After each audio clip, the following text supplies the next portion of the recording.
Hi, and welcome to Creative Live TV. I am your host today, Kate Dessa, and I am back, and we will continue to be coming back every Monday with Andrew Scrivani, who is a world-renowned food photographer and an amazing at-home chef. And each week he's coming to us on Mondays at 12 p.m. PST to show us a new recipe and then show us how to take a beautiful photo of it. So I will be hosting and Andrew will be cooking. So let's welcome Andrew onto the show again. Hey, everyone. Hi, Andrew. Welcome back to the Work From Home Cafe. So that's my opening. To be here. That's my opening line on my Instagram story all the time. So I have to be consistent, right? So welcome everyone to the Work From Home Cafe. And we are still here, and we are still working from home, and I'm still cooking a lot. So I'm gonna do some cooking for you today. I previewed a little on my Insta story earlier today, and I think we're gonna do some polenta with sausages. It's a really simple prep, really easy, and you probably have most of the ingredients in your cupboard already, with the exception of maybe sausages, which are in your freezer. So I'm excited to make this because it's something I've been craving and I've been wanting to make. So the sausages were staring at me from the freezer, so they had to come out and play today. All right. Well, I am excited. Last week we made risotto from, so we'll just do a little rewind of what we've been making and you guys can catch up. We will be adding these to a replay so you guys can follow along. But first we made arancini, which are homemade rice balls that were your grandmother's recipe, if I recall correctly. And then you had a little leftover rice. So last week we used that arborio rice to make a little bit of risotto, and people really loved that dish. I didn't have broccoli, so I threw in some chicken into mine, and I just overheard my coworker, he did the same. So each week we're going to continue to be bringing awesome recipes from you, and we're at least us coworkers are taking full advantage of it. I've been getting some pictures online too of people who have been making the Work From Home Cafe recipes. So if you do make anything and you want to show me that, then, absolutely send it to me and I'll put it up on my story. So I'd love to see what you're making. So that's pretty cool. So the theory behind the polenta with sausages today, other than me wanting it, is another kind of rescuing some stuff out of the pantry. So, a lot of us, have the ambition of making some cornmeal, or we're using polenta for something else. And I want to basically make it clear that cornmeal and polenta are exactly the same ingredient. The difference is the grind, and that sometimes when you buy a product that's labeled as polenta, it's because it's the ideal grind of the cornmeal for cooking it. When you do it a traditional polenta grind, which is a heavier grind, it takes a little longer to cook. What I'm going to use today is what I had in the fridge. So I'm assuming that a lot of you will do the same. Is you'll find some cornmeal in your cabinet, and you'll say, "Oh, now I know how to make a little bit of polenta with this." So what I'm going to do is I'm going to make the polenta with the cornmeal I have, which is a little bit of a finer grind. They say sometimes that gets a little pasty.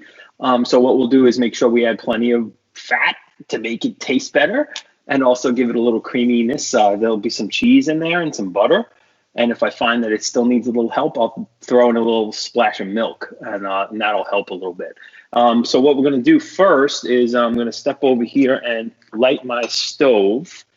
So I want to get this grill pan hot, because that's going to start our process with the sausages. So I'm going to shoot. I'm going to cook. I'm also going to shoot some spicy Italian sausages. I have about 3 big links, so it's probably, close to a pound. I'm going to use a cup of ground cornmeal, a half a cup of Parmesan or Locatelli Romano cheese, salt, pepper, butter, oil, and an onion. The onion I'm going to cut up in a minute, and I'm going to show you just some basic knife skills, just so that when you're cutting an onion, you can do things safely if you're not used to handling a knife. I'm going to do some more stuff coming up on knives and knife safety. And one of the things that you might not know, or maybe you've heard it before, is that the sharpest knife you own is the safest knife you own. Because the worst thing that you could do is have to force a knife through food, and then you slip and cut yourself. So if your knife is good and sharp, and you practice good technique with your knives, you'll have a lot more success and a lot less band-aids on your fingers. So I cut myself this week, but I did it with the coffee maker. I have an espresso maker, and I was cleaning the filter, and I slipped, and the nozzle of the filter cut my hand. So like I'm luckily, you in the kitchen, you're gonna get cuts on your hands. Hopefully it's not from your knives. So I'm gonna flip you down in a sec here and do this cut up as I'm getting all my other things off my cutting board. So hang in there, watch this. We're going for the big flip. Okay, there you go. You're down on my cutting board now. I could see that. You see, here's the rest of our ingredients: our cornmeal, olive oil, salt, pepper, butter. You can see all the things. We're going to use a lot of water in this dish too. So I will show you how we're going to go through that as we go. I'll also post the ingredients, the amounts on my Insta story after this. So with this onion, I'm going to cut off both ends. Some people leave that little top end on there to hold it together when they cut it, because they do it the way I'm going to do it right now. So I give it a little, take the onion skin, just give it just a little slice so that you can get a peel on it, and peel off that outer onion skin. It's a little tough anyway. And Andrew, is this the way you cut an onion regardless of if you're dicing, slicing, mincing, regardless of how you? This is going to be a little different, because I'm not going to dice this onion. I'm going to slice it, because I want to have like ribbons. So if you could see this here, you see the grain of the onion. So normally when I'm cutting an onion to dice it, I would cut slits down this way, like that, and then go this way to make a dice. But because I want the grains and I want to use the length of the onion, I turn it sideways, and I'm going to cut it against the grain. And you see, I use my index finger here as the guide, and you keep all your other fingers behind the knife, so that if you're cutting and your thumb is out here like this, you're going to hurt yourself. But if you use your index finger as your guide, and then you can also measure like the width that you want. So I want sort of like 1/8 of an inch width on these, so to have a little substance to them. But you can see that all my fingers are behind the knife, and I just rock the knife up and down. And when I get down to the end of this, it gets a little bit harder to cut. So I'm going to pinch it. I'm going to be very careful, make sure the knife bites first, so I not slip and cut myself. So I get that little bite on the knife, on the onion, and then I kind of just slide down. And you can see I'm getting these like half rings, and this is exactly what I'm looking for. These will cook nice later. So I'm going to do the same. I think my sausages are ready to go in, and I know you could see that on our B cam, our cook cam. So I'm going to put those on the grill pan. What kind of sausages are these? Are they Italian sausages? Are they spicy? Yeah, these are spicy Italian sausages. All right. So that's what they look like from here. Yes, and they are. And they are not super spicy, but they're nice enough where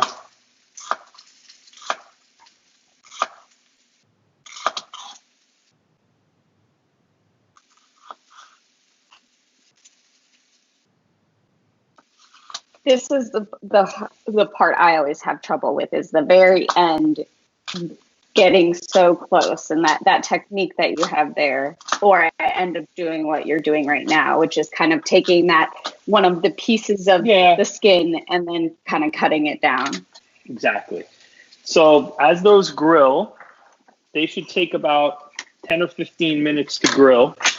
I'm going to fire up the other pot, And we're gonna get this going with the cup of polenta. I'm gonna put this back up so we can talk. Hello. So I'm gonna put this in here with my first cup of water, and I'm gonna stir that until it gets. I'm gonna put the camera on my chest in about a minute. I just want to get this started. And that was just the onions and water, no oil. Oh no, this is just water and polenta. Oh, okay, sorry. Yeah, the onions are gonna get grilled on that grill pan once the sausages are done cooking. Okay. Now I put them on there without any oil, which is okay. I'll probably add a little oil after once the sausages are done, and then I'll cook the onions on top of that. Got it. So, okay, so that's pretty well incorporated. I'm gonna let that go for a bit, and I'm gonna put the camera on my chest so we can, I'm gonna go that way. 1 second. Get right back. Oh my God. So I'll remind everybody that this is Creative Live TV. This is our weekly show with Andrew Scrivani, the Work From Home Cafe. Andrew is taking us to his home in upstate New York to teach us a recipe that he likes to make at home. And then afterwards, he's going to show us how to take mouth-watering photos of what we're learning how to make, so we can share our photos and also make something delicious each week. So today we are making Italian sausage with polenta. Andrew is setting up the sausages right now, are grilling up, and he's just getting the polenta boiling. Okay, I'm gonna take this guy off here, and I'm gonna put him on my chest. And just a second, what happened? Can you see me on this camera right now? I can just see you on one camera right now. Oh, there it is. Okay. Sorry, I just need to. I have to flip it around, or else it doesn't work.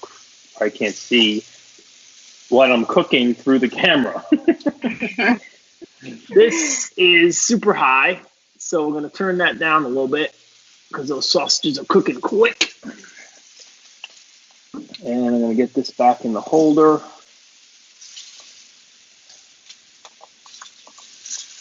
Right, okay, good. This should go like this. Thank you for your patience, everyone. This is the wonders of live television.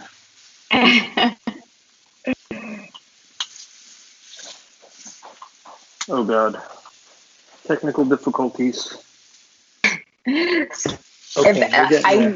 we often get a lot of questions about the cameras you're using for us to create this little show that we're doing live. And right. Andrew's actually just setting up his iPhone on. And what's the mount that you wear, Andrew? It's what's basically that called? It's a modified GoPro mount. It's a chesty, okay. They call it. Okay. And it's basically meant for a iPhone. It will hold an iPhone in place like a chest-mounted GoPro. So okay. Now you can see where I'm working on the stove, and I neglected this for a bit. I have to add some water, but you can see how it absorbs the water really fast. Yeah. And I'm gonna have to work those lumps out now. And this is something that I often do, and I'm sure lots of people, it's like you get into doing one thing you're cooking and you forget about the other thing. Often I get nervous that I'm going to ruin it. You just kind of made me feel like, okay, it's okay if it gets a little lumpy. You can work through those lumps and it's not foregone because you forgot about it for a few minutes. Yeah, exactly. Because, not always do you have to stop in the middle of your cooking to adjust your chest cam, but there are times when, you get distracted by other things. So this happens, and it's okay. And you know what? A little lump isn't going to kill you. So I've already got this going here, and I'm going to add some salt. So I should have put a little bit in the very beginning, but it's okay because, again, it doesn't change the recipe by putting the salt in a couple of minutes later. So you can see I'm getting a nice consistency here, but as it thickens more and more, I'm going to make sure I'm continuing to add water, and I'm going to continue to keep moving it. Because if you let it sit, it will stick to the pan. You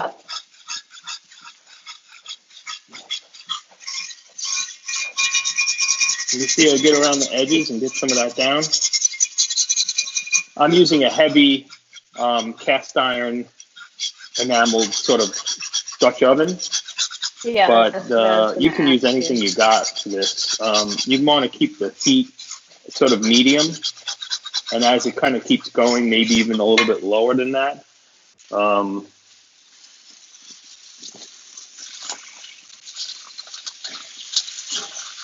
Making an adjustment here. You don't need to cook with a rubber spatula. I am just grabbing whatever utensils in front of me. We're getting a nice consistency here. Excuse me, those spicy sausages are getting to me. Woo! All right.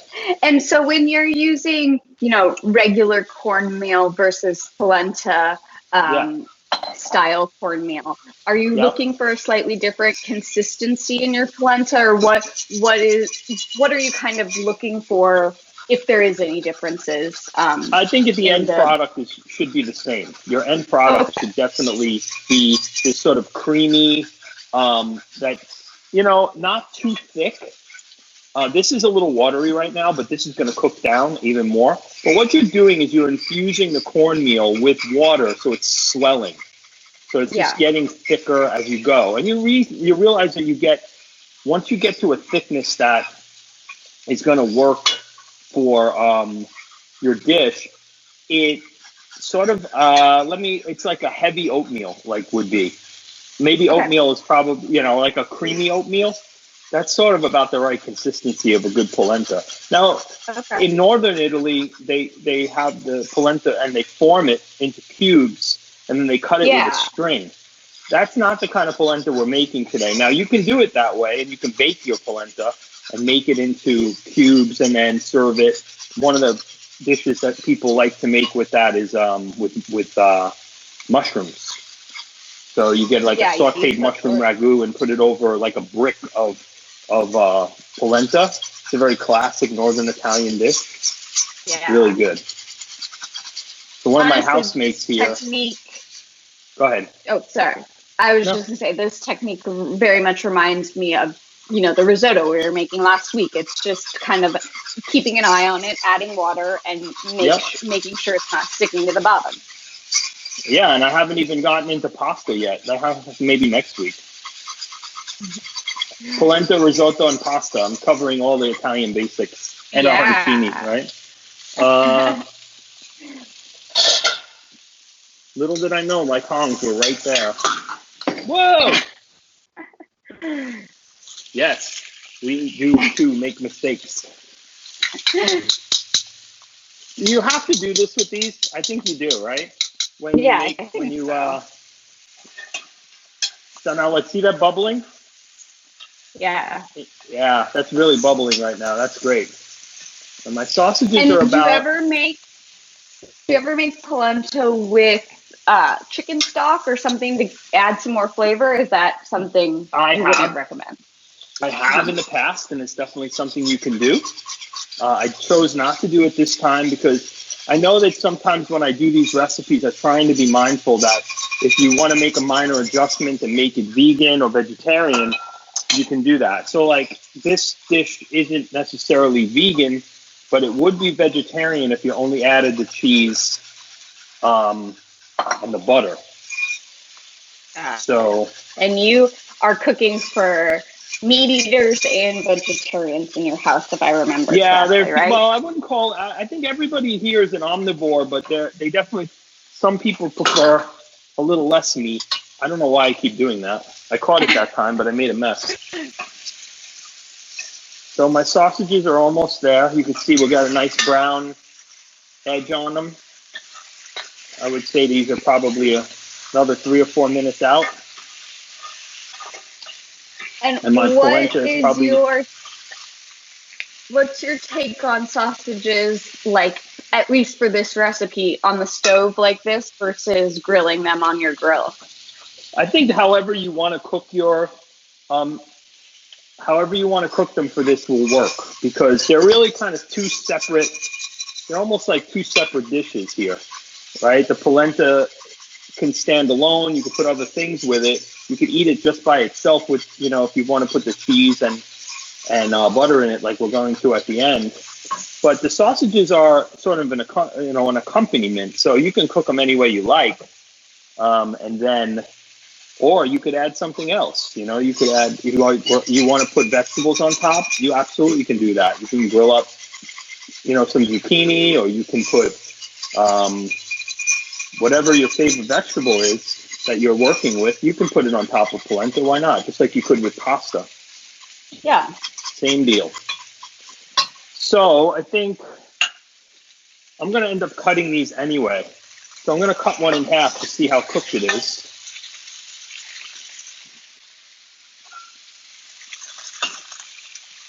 You can see we're almost there. So I'm going to let that cook a little longer. Now that I have that one cut, I can actually look at that, and it'll tell me when the rest of them are done. Because we're going to cut them into little circles anyway to put on top of the dish. Okay. And I think what I can do now is sort of share the pan, add a little oil, and put my onions in there, because it's going to could infuse a little bit of flavor from the pork fat, from the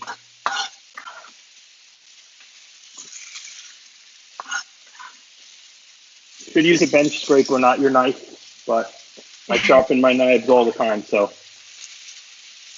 I'm allowed. Yeah, my polenta's looking really good right now. Got a nice texture. It's getting thick. I may let it cook a little longer. I'm going to sprinkle a little bit of pepper and a little bit of salt on my onions. There, you get back here. And we were talking just a minute ago about in northern Italy how they kind of mold the polenta and then bake it and use it kind of as like a bread or a cracker type of style. If you have leftover polenta like this, is it reasonable to say like you could mold it after the fact and then do a play on that with leftovers? Yes. Yeah, sometimes you don't even have to bake it. I mean, if you put it in a form and you just let it set, it'll firm up, and you can actually use it just like that. I mean, if you wanted to bake it, you could, but I mean, this will dehydrate essentially and just keep swelling and firming up the longer you leave it there. So you saw what happened earlier when I kind of neglected the pot for a minute. It evaporated all the water and got really firm. Now, I've made this in the oven where that's exactly what happens, right? You put the water in, or the chicken stock, or whatever you're going to use, and you put it in the oven, and you just let it cook at a lower temp until all the water evaporates and gets into the polenta. You stir it maybe once or twice along the way, and then you take it out and let it sit, and it gets nice and firm. So check our consistency. Yeah. You can see that's sort of almost there. I think it's still a little liquidy, but I want to make it a little firmer. But it will firm up as when I take it out, like I just said. So I don't think I'm going to add a whole lot more water to this. But at the end, we're going to add our cheese and our butter.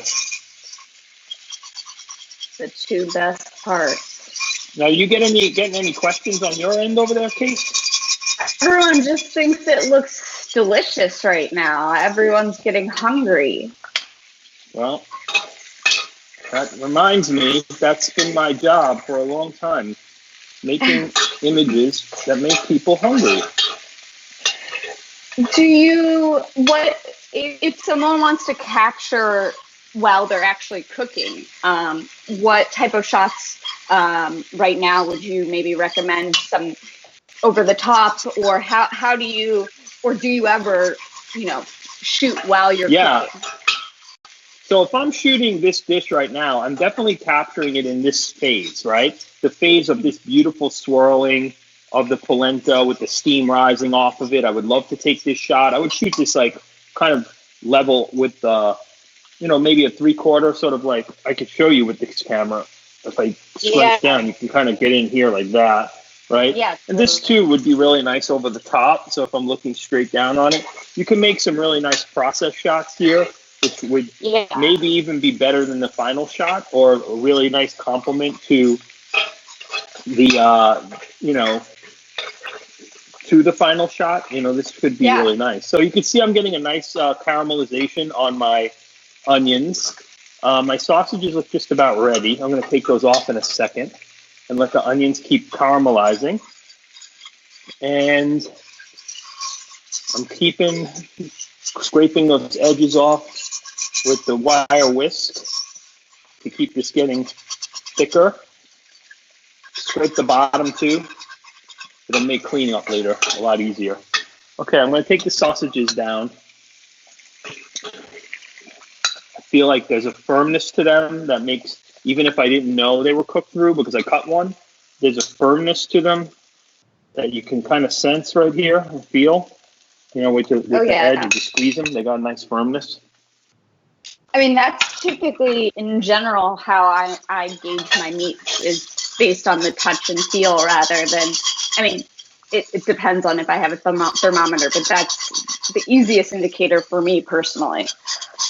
Yeah, I did something on the Work From Home Cafe about steaks, probably in like week 2, where you use that hand method where you use your hand, and as you're touching different fingers, the firmness of the muscle under your thumb is a really good indicator of doneness.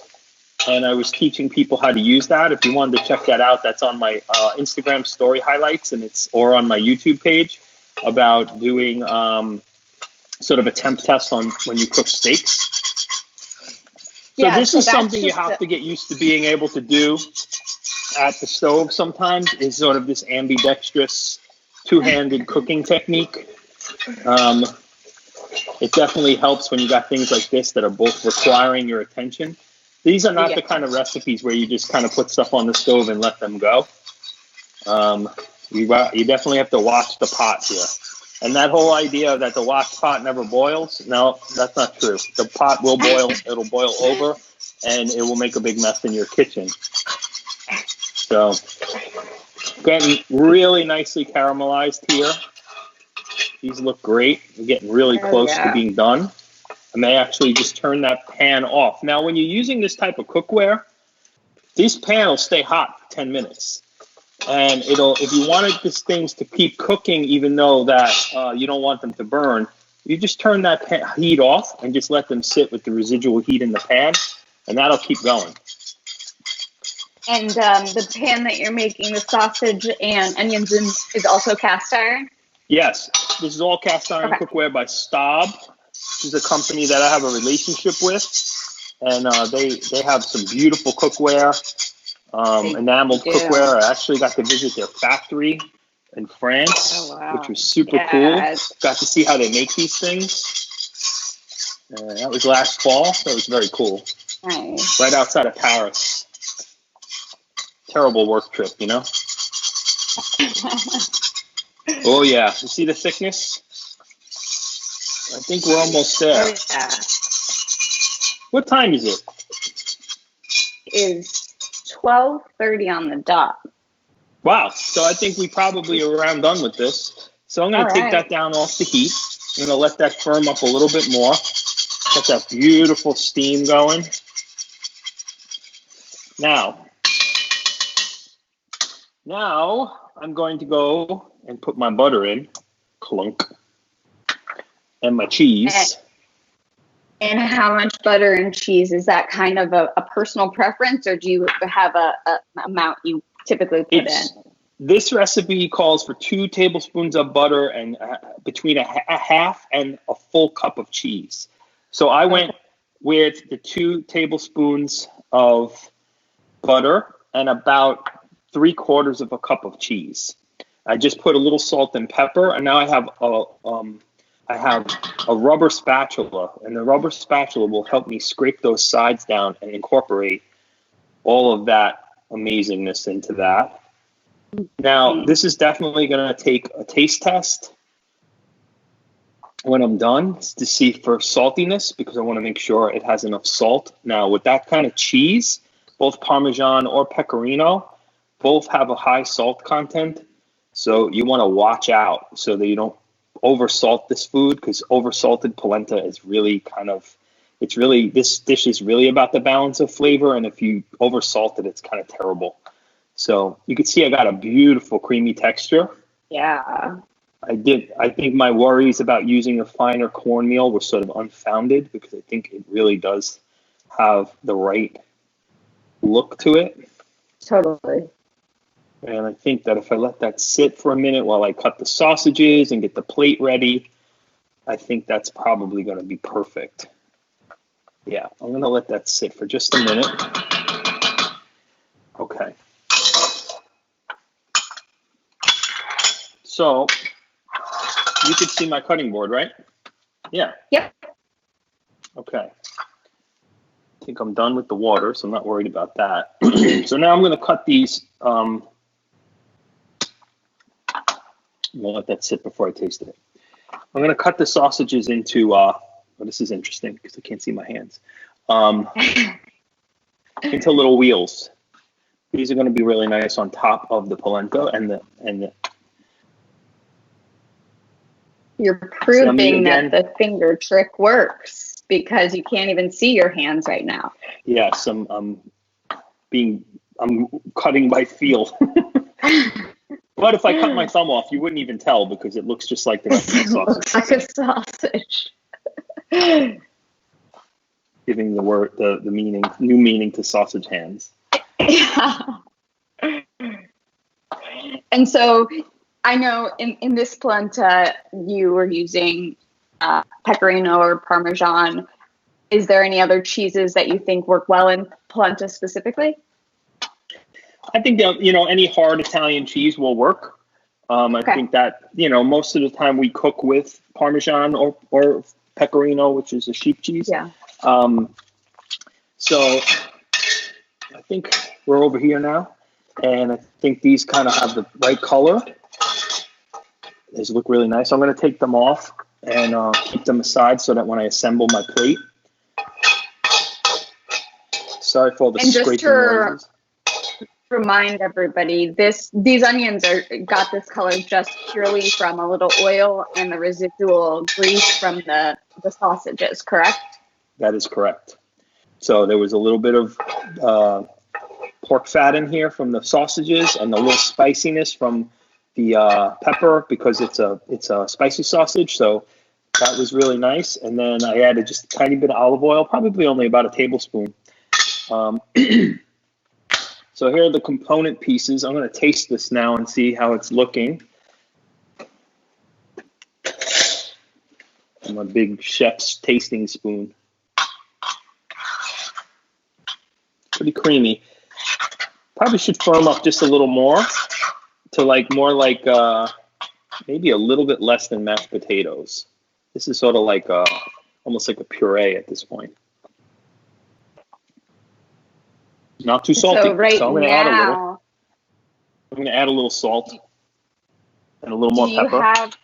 Do you have the polenta flame on right now, or are you just using the residual heat? Did you turn it off? I can't remember. I did. I turned it off. Okay. So we're just using the residual heat now. I'm worked in a little bit more salt and pepper. Scraping up the bottom. That'll help thicken it a bit. But, people prefer, everybody prefers their polenta like the way people prefer their oatmeal, in a way, like different textures, different. Yeah. So I might put this on a low flame just for a minute because I feel like it definitely has a little tiny bit more liquid than I want. And this is also a good indication of how forgiving this dish is. Let me get that taste. Make sure the salt is right. Yeah, it seems like polenta is fairly hard to mess up, even if you forget or turn off the heat too much. You can come back to it and rework it, which is a nice thing to do when you're working. It's also something that reheats really well. So if you make it and put it in the fridge and then take it out, it's going to be clumpy and sticky. And then you add a little liquid to it, put it back on the flame, and it'll get creamy again. Okay. But like this is the stage where a lot of people take it out and put it in the mold and then put it in the oven and let it bake. You could do it that way now too. So, all right. So I'm going to take this and put it back on my tripod so I can talk to you. So I'll be taking this off in a second. All right. And I'll remind everybody that this is Creative Live TV. Again, this is our new live channel. It's at creativelive.com/TV. And we are going to the homes and kitchens and studios of all of our favorite creators to see how they are staying creative, motivated, and inspired in this strange time. Today, we're with Andrew Scrivani, who will be coming back every Monday o'clock to give us a weekly recipe from his home in upstate New York, and then he's going to teach us how to take a beautiful photo of it afterwards. So today we are making spicy Italian sausage with polenta. He is making polenta right now with some cornmeal, and we're almost to the point where we're getting ready to plate it. Don't forget the onions. Oh, don't forget the onions. You are right. Excuse me. And in terms of, so this is just like pretty much a 3-ingredient. I mean, I guess we have a little cheese and butter, but sausage, polenta, and onions are the 3 main ingredients, which most of us are probably going to have at least some variation of those ingredients at home. So that's really great. Yep. And variation. Go ahead. What's nice too is that, if you don't have cornmeal at home, this is one of those kind of ingredients you can get pretty readily, even online. Yeah. If you're not doing a lot of shopping out in the stores right now, you could probably order this, and it'd be if you have enough other things like staples like oil and butter and cheese in your house, you could definitely make something really delicious with those ingredients. So. And let's add a little meat. If you have sausage or you have some other meats that you want to use, you can do that too. There's nothing wrong with putting whatever you like on it. This is just a little bit more traditional. Kick Rocks Productions made polenta last night, and they put shrimp on theirs. But they also said that they love making their polenta a little more firm because they like to put eggs on top, and that the sunny side up eggs gives you that kind of liquidy, so they like to have it a little bit more firm to complement some breakfast dishes, which is a really good, yummy sounding thing to do. Yeah, polenta and eggs is great. I said earlier, polenta and mushrooms is delicious. Polenta and shrimp is delicious.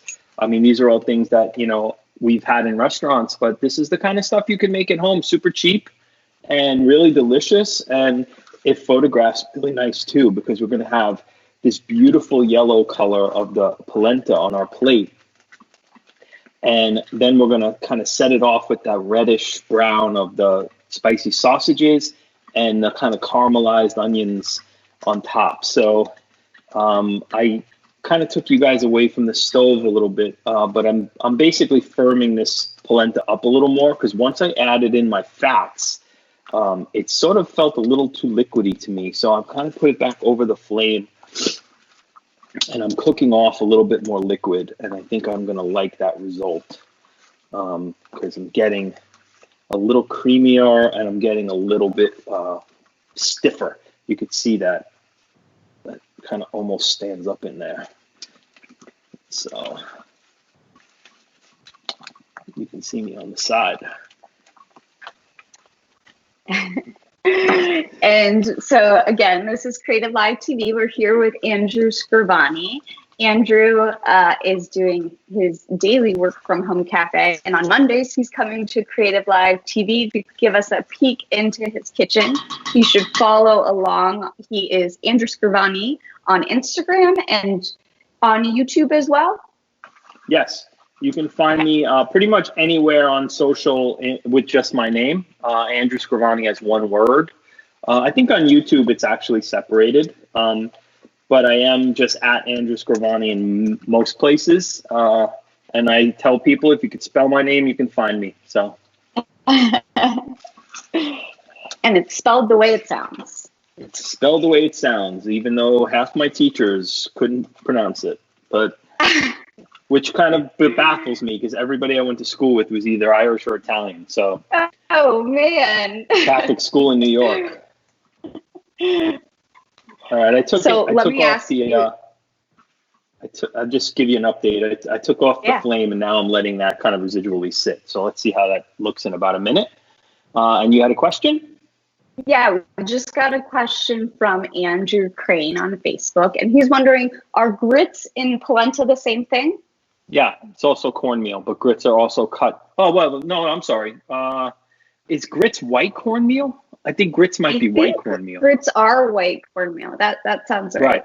And they typically are a bit like thicker of a grind. Right, coarse, very coarse. Yeah. So I'm sure if I got that wrong, somebody will correct me. But I'm pretty sure that is definitely, because I know that I can't eat wheat. So I know that when I eat out in the South, I can get like a starch with my breakfast other than potatoes by getting grits. So it definitely agrees with me better than eating breads. Although I miss them so. I miss my bread. Gluten-free bread just ain't the same. Being an Italian lover and not being able to eat wheat must be hard. But you found lots of ways to still feel like you're, eating authentic Italian food without flour. You find lots of different ways to eat delicious, authentic food. Italian cuisine is really versatile. I have a friend who has a restaurant in the East Village. It's called Il Posto Accanto. It's my favorite place to eat. They do a polenta dish as well.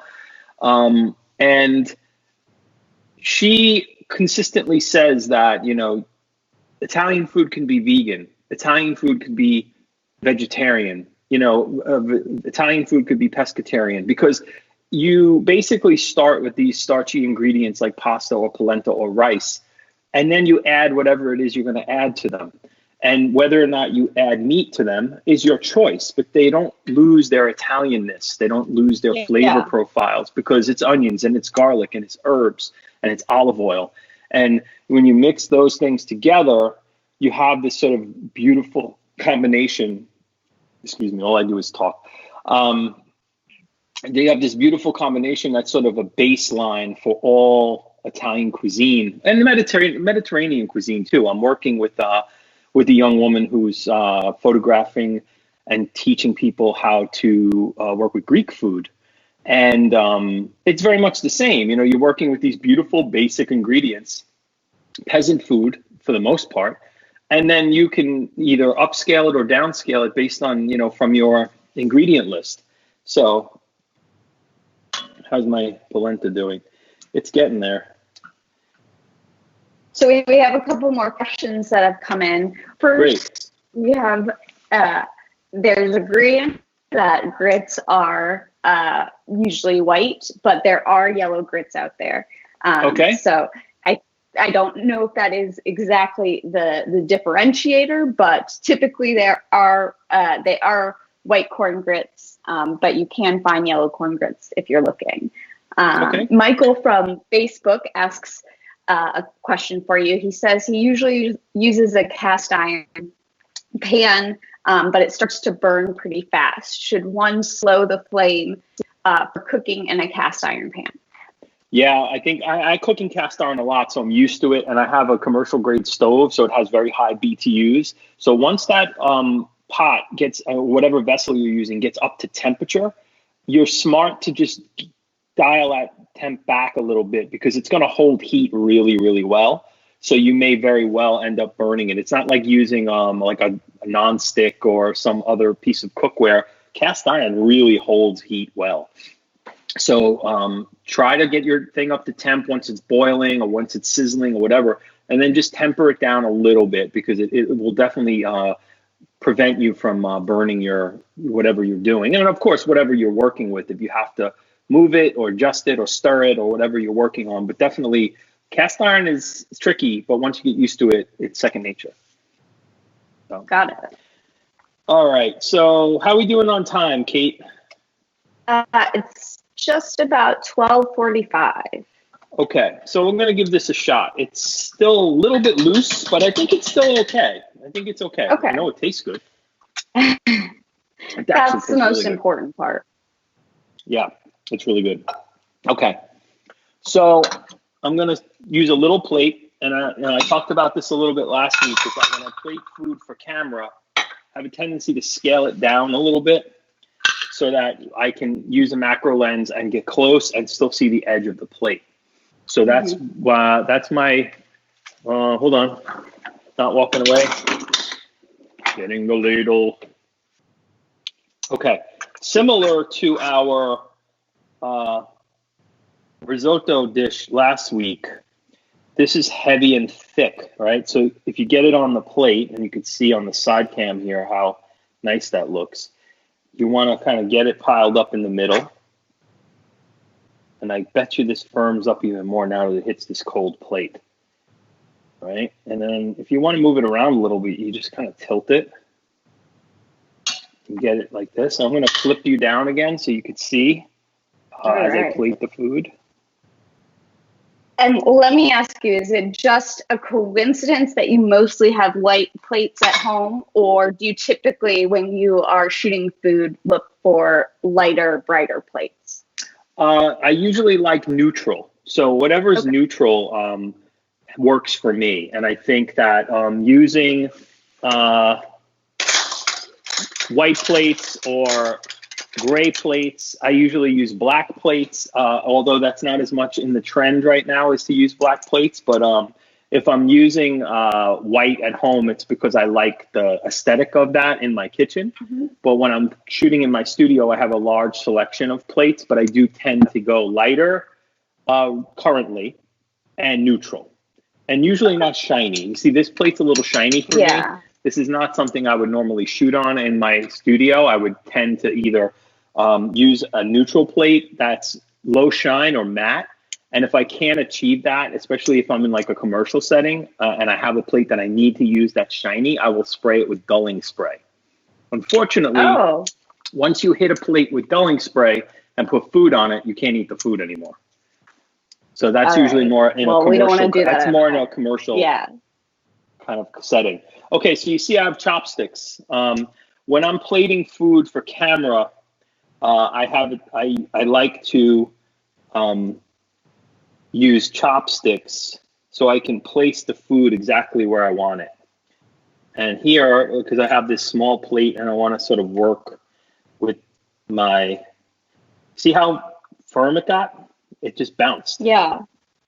So it's definitely the right consistency now. And I'm kind of just trying to make an artful mess, not necessarily something that is perfect, but definitely a little bit of an artful mess. So I got the onions now, which I'm gonna let fall off to the side. And I'm gonna put another piece of sausage so you can actually tell it's sausage. There we go. So if I'm gonna eat this, I would, again, like last week, you saw that I, hold on one second, I'm gonna get some more cheese right here. I'm gonna give this a little sprinkle of cheese. Like I did last week, a nice little artful mess. and another little sprinkle of pepper to give a little contrast. And I feel like styling wise, we're kind of where we are at. So now is that point in our presentation where I have to move you. So you were going to go for a walk and you're going to come over to the table with me where I already have my camera. I don't know if it's loaded, but it's definitely here. So as you can see, if I turn you around, this is a lot of light, right? Yeah. So you can see I got a lot of light coming in this room. And I'm going to set you up right here on the table like last time. Here's the camera. I might have to tilt you down a little bit. Right. Okay. I'm going to get B-cam. I'll be right back. All right.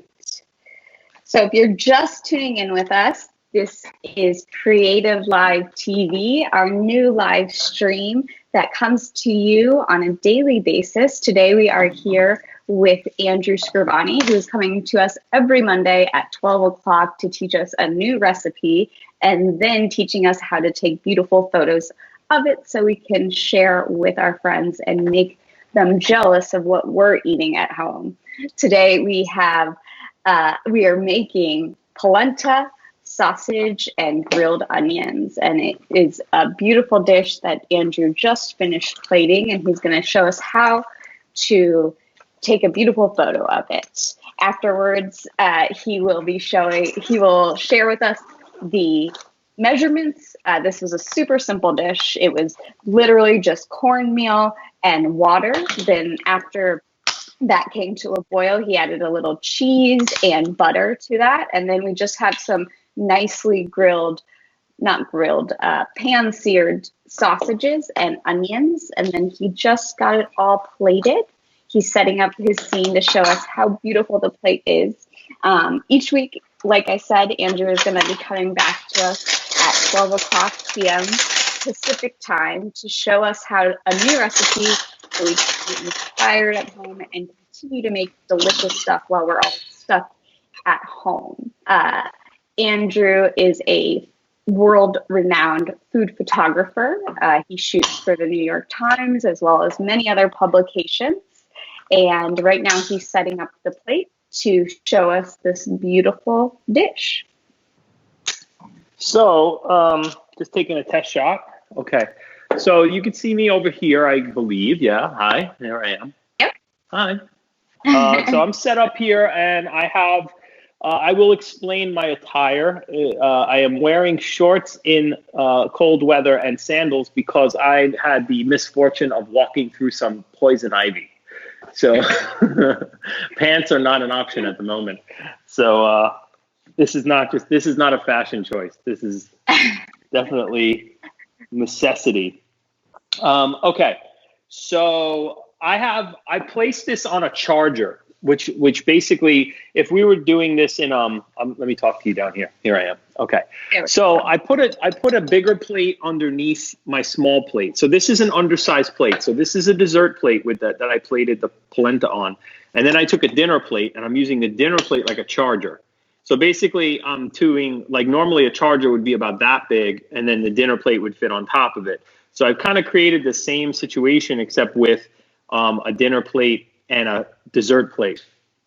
So I just want to see it and see what it looks like. I know we have nice color and contrast with everything that we've already created and plated. So I'm going to take a couple of shots and I'll show it to you. And then we'll do it without the charger as well and see what we get. So hang in there. All right. So I'm using my 50 millimeter standard lens. And my settings in here right now are 1/25 of a second at about 5.6 at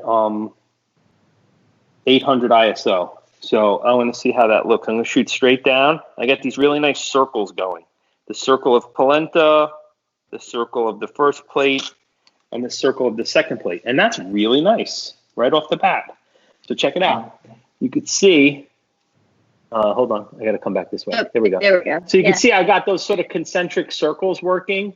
And that was sort of my thought when I saw the polenta kind of settle in a nice circle in the middle of the plate, was that I would like to kind of continue that motif with the circling. So I'm going to keep going with this. I'm going to just get a little closer, because even with, as long as I have all of my, get a little tighter, you could still kind of get the sense of, hold on, where's the lens? No, you're right. There we go. There we go. So even when you get closer, I still have the full circle of the yellow polenta in the middle, but you still have the circles, and they're creating a little bit of shadowing. So it's really dramatic and nice. And I always shoot a little bit underexposed so that I can push those colors, and I can push the the light temperature and everything else a little bit in post. So I have a little bit of freedom and flexibility. I'm also going to shoot this sort of standing back and just letting that light rake in on the left. It's not as dramatic with this lens from that perspective. So I'm going to swap it out. Go with my 50. Because that was your macro lens, correct? No, this is the macro lens. Oh, so I was on a standard 50, which is what I usually use when I shoot overhead. And then this is the macro. So we help to take the lens cap off. So there I am. Yeah. Okay. So I'm going to get a little tighter here because I felt like I lost context a little bit. Yeah, and that's nice. It's a little dark, so I'm going to go down to 4.0 from 5.6. And that's a tiny bit bright, so I'm going to split the difference. And there we go. So that. Oh, yeah. That's beautiful. There we go. So it's kind of, it's a different look than the overhead, but it's still kind of working those circles around my frame, and I'm using the circles to create my frame. So I really like it. But if I want to get in nice and tight here and get a really pretty macro shot, I still kind of need to incorporate the whole circle, or else it sort of starts to look weird. So even when I'm tight, I still want to create a situation where I'm still capturing the entirety of the circle of polenta. Yeah. You know what I mean? Because I'm going to show you the difference. Capturing that round shot or the roundness of the plate. Yeah, you see how that kind of got cropped? Yeah. That shot, and it doesn't work anymore. It just kind of starts to feel off because my eye is attuned to this circular motif. And then when you chop off the corner of it, it sort of feels a little strange. But if I get really close, that no longer becomes a problem. Now check this out. I'm going to get really close, and I got to get a little brighter because as I get closer, I lose some light into my lens. And one more time. I think it's maybe a vertical. I was right. It is definitely a vertical. So you check it out. Here we go. That's it. Oh, that looks so good. I'm getting so hungry. So I didn't have to use the full frame to make the circle motif on this. I got the little edge on the bottom of the yellow here, and then I used the two arcs here in vertical to control. There we go. You see, yeah. And then if I decide to go from the top, I could do something very similar, where I'm really getting down on the top. I'm gonna just make a quick adjustment. Now, when you're shooting top down, one of the things I want you to remember is you want to focus on the highest point in your plate, because what's going to happen is everything from the highest point in your plate down will be in focus. But if you focus down here, all of this stuff at the top is going to be out of focus. So when you're shooting top down, focus on the high point and then let all of that aperture pull everything else into focus. That clear? Cool. Yeah, that's a great tip. Thank you. I'm going to take away the charger now and see if we made the right choice from the beginning and see how that looks. I'm going to stay with this lens, and you could see how we get This is a full-size dinner fork, and it, to me, looks too big for this plate. And this is, again, why we scale down, right? Because this, even though this isn't a gigantic dinner fork, it's still a little big for this plate. So what I could do is either frame it differently, where I'm not seeing the entire fork. That's what I'm going to do now.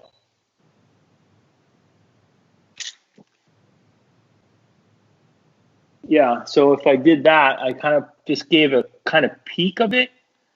Yeah.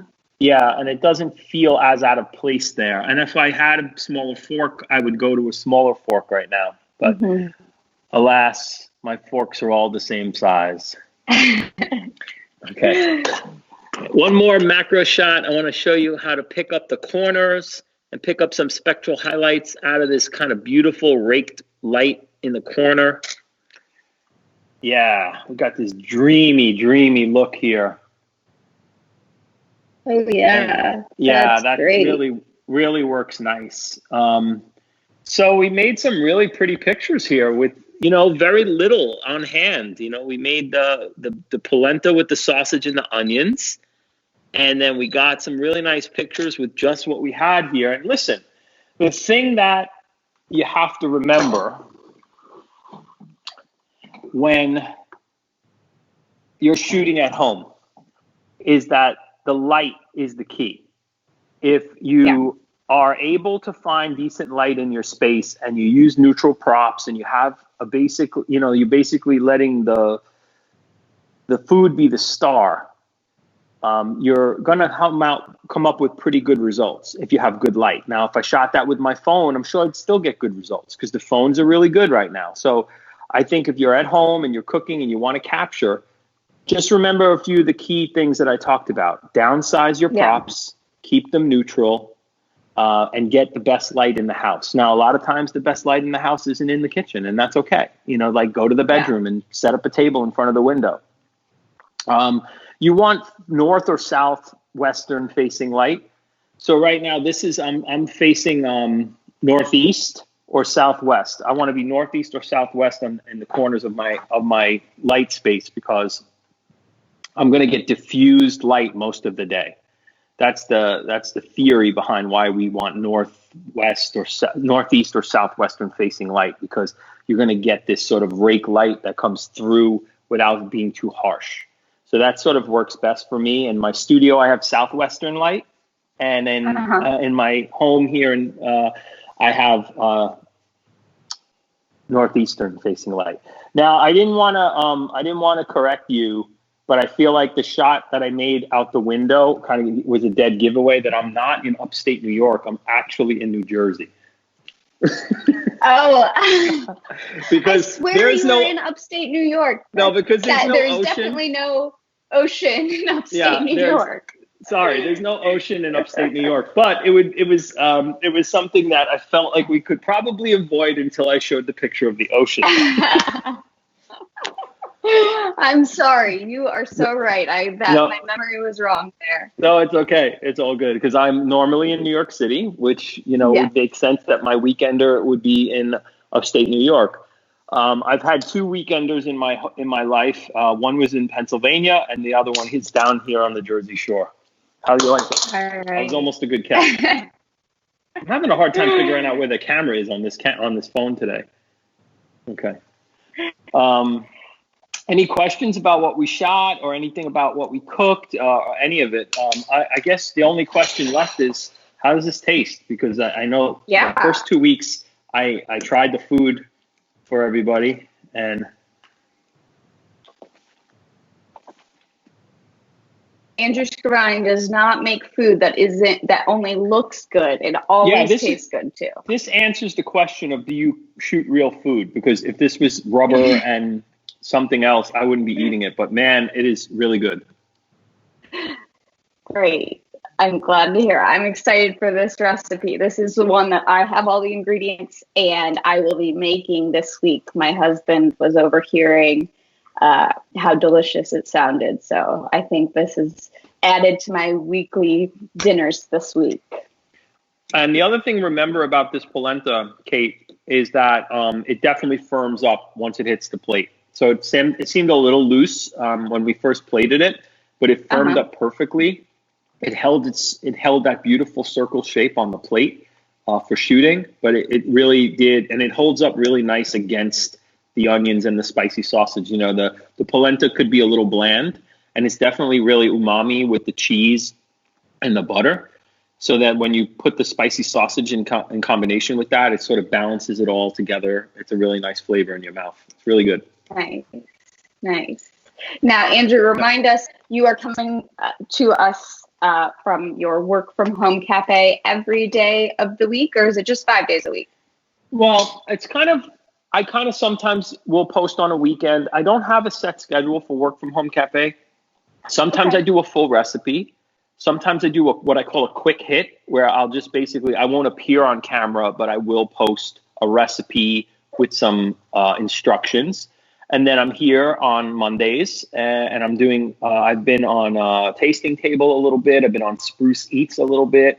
I'm going to be doing a piece for my agent, Ray Brown Pro. We're going to do something on their site. So I'm bouncing around a little bit and talking about work from home cafe and posting recipes and other things. I do have some things lined up to post this week. So I'm going to be posting some new recipes this week. I'm not quite sure what I'm doing on Wednesday yet, but that'll probably be the next big work from home, where I do like a full recipe where I talk to camera and introduce what I'm up to. So I think I've probably slowed down just a little bit in the last couple of days, but because it's kind of hard to keep up with. For people who do this regularly. We weren't expecting this to continue. So we're all figuring it out as we go along. Yes, absolutely.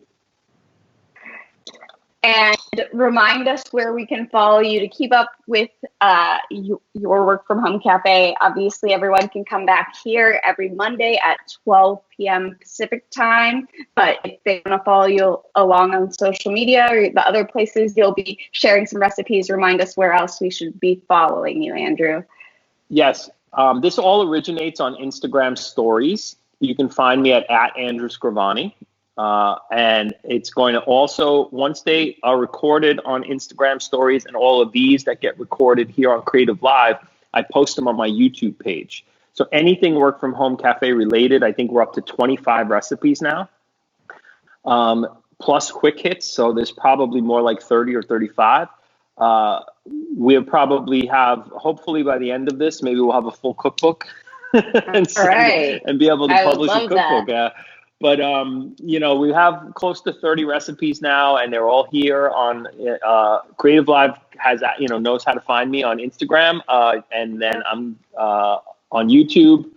And I think on Facebook, you can also see the stories on Facebook too. So I'm there. I'm available. So just spell my name and you'll find me. You'll find it.